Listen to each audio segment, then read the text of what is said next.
আমার বাংলা যে খবরের দিকে নজর রাখবো। হাইকোর্টে আইপ্যাক মামলার শুনানিতে চূড়ান্ত সতর্কতা।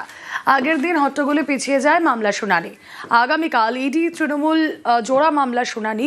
মামলার সঙ্গে যুক্ত আইনজীবী ছাড়া এজলাসে মানা বিচারপতি শুভ্রা ঘোষের বেঞ্চে মামলার সরাসরি সম্প্রচার। ভার্চুয়ালি মামলার শুনানিতে অংশ নেওয়া যাবে।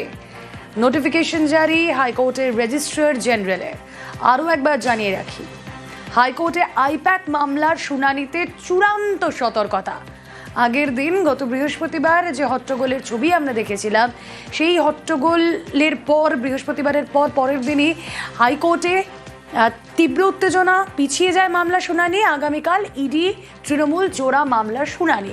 কথা বলবো, প্রতিনিধি অর্ণব হাজরা রয়েছেন সঙ্গে। অর্ণব, এবং কলকাতা হাইকোর্টের রেজিস্ট্রার জেনারেলের পক্ষ থেকে বা তার প্রশাসনের পক্ষ থেকে একটি বিজ্ঞপ্তি জারি করা হয়েছে বা নোটিশ জারি করা হয়েছে। সেখানে এই দুটি মামলা, অর্থাৎ তৃণমূল কংগ্রেস এবং একই সঙ্গে এনফোর্সমেন্ট ডিরেক্টরেটে করা কলকাতা হাইকোর্টের যে মামলা স্থগিত হয়ে বুধবার দুপুর 2:30টার সময় শুনানির জন্য নির্দিষ্ট রয়েছে, সেই মামলায় তারা শুনানিতে অংশ নিতে পারবে তা সুনিশ্চিত করে বিজ্ঞপ্তি জারি করে জানিয়ে দিল কলকাতা হাইকোর্ট প্রশাসন।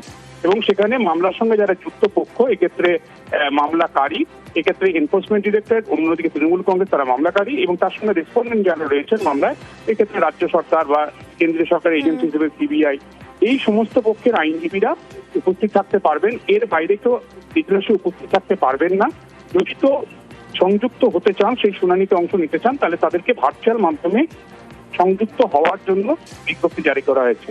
একই সঙ্গে এই মামলাটা এতটাই হাই ভোল্টেজ মামলা, এক্ষেত্রে আর কোনো হট্টগোলের যাতে সুযোগ না থাকে, তাই পুরো শুনানি প্রক্রিয়াটাই লাইভ স্ট্রিম অর্থাৎ সরাসরি সম্প্রচারের কথাও কিন্তু ঘোষণা করা হয়েছে কলকাতা হাইকোর্টের তরফে। কাজেই এই মামলা সরাসরি সম্প্রচার হচ্ছে এবং সেটা রেকর্ডও করা যাবে, এমনটাও কিন্তু বিজ্ঞপ্তি জারি করে হাইকোর্ট প্রশাসনের তরফে বলা হয়েছে। এবং পুরোটাই ভারপ্রাপ্ত প্রধান বিচারপতির অনুমতি সাপেক্ষে এই বিজ্ঞপ্তি জারি করেছেন রেজিস্ট্রার জেনারেল, এমনটাও কিন্তু বিজ্ঞপ্তিতে উল্লেখ করা হয়েছে। ওকে।